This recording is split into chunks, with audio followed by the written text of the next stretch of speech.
a before and an after, and the after is still a life. At one point, Rachel looked at the table and said quietly, "Mom would have been so mad." "Yeah," I said. "And then she would have asked what Dean needed," Rachel said. "Yeah," I said. "In that order." Rachel smiled, small and real. "I got that from her too," she said. "The mad first part." "That's a good quality in the right amount," I said. We washed the bowls together at the sink. The way you wash dishes with someone you've washed dishes with for decades, without discussion. One washing, one drying. When we finished, Rachel dried her hands on the dish towel and said, "I'm going to build you a real system for the important papers. Copies in 2 places. And I'm going to know where both places are. And you're going to know where both places are. And we're going to make sure what happened to that folder can't happen again." "Good," I said. "And I'm going to call you Wednesdays and Fridays," she said, "not just Sundays." I looked at my daughter, 41 years old, standing in her mother's kitchen, with a dish towel in her hands, making plans with the specific practical love of a woman who shows up and finds what needs doing and does it. "You don't have to do all that," I said. "I know I don't," she said. "That's why it means something." I thought about that later, lying in bed with the heater ticking and the house quiet, this time, with Rachel, down the hall, in the guest room. I thought about the difference between love that costs something and love that costs nothing, and which one you can trust when the account's already set up and the folder's gone from the drawer. Some things you learn from a 7-word sentence you hear through a window at 1 a.m. Some things you learn from a daughter who drives 3 hours with soup and stays until the dishes are washed and makes plans without being asked. That's not the same lesson. But they come from the same place, which is paying attention to what's actually being built around you while you're busy going to bed early and trusting the people who show up. I paid attention. Eventually. I pay attention now. The criminal investigation is ongoing. Carol tells me Dean's attorney has been cooperative, which she says is the best available outcome from where things stand. I'm not going to speculate about outcomes I don't control. What I'll tell you is that the new folder is in 2 places now, one in my study and one in Rachel's apartment in Roanoke, and we both know where both are. The joint account was closed within 48 hours of that Sunday kitchen conversation. The authorization was formally revoked and filed with the county clerk. A new will has been drawn up, not out of anger, but out of accuracy, reflecting what I actually want instead of what got written in 2019 before a Thursday night, taught me what a 7-word sentence can reveal about the shape of the life around you. Eleanor's rose is still along the tool shed. I look at it every morning from the kitchen window. It doesn't know what happened in the house behind it.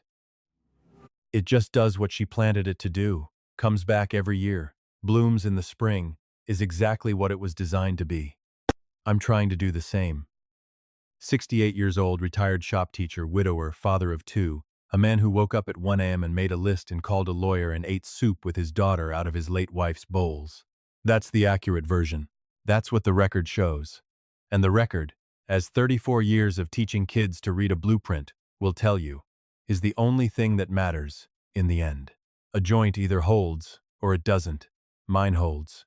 If this story stayed with you, drop a comment below and tell me one word for what you felt when you heard those 12 hours almost ran out before the lever got pulled. Hit that like button. Subscribe if you haven't already, and I'll see you in the next one. And if someone in your life has learned the layout of your house by being let inside often enough to find all the rooms themselves, trust what you notice. Make the list. Call the lawyer. Do. And take a good long look at what your son-in-law did with those 20 minutes while you were out back looking at the roses. Claude responded, "Trust isn't something you hand over all at once. It's something you keep noticing, day by day. In the small moments, people show up or slip away. Trust isn't something you hand over all at once. It's something you keep noticing, day by day. In the small moments, people show up or slip away. What saved Walter wasn't suspicion. It was attention. And what healed him wasn't punishment. It was the soup, the washed dishes, the daughter who came without being asked. Love, that costs something, is the love worth keeping close. A small note for you. This story was written and fictionalized by AI for entertainment purposes, while hoping to share a genuine, positive lesson about life.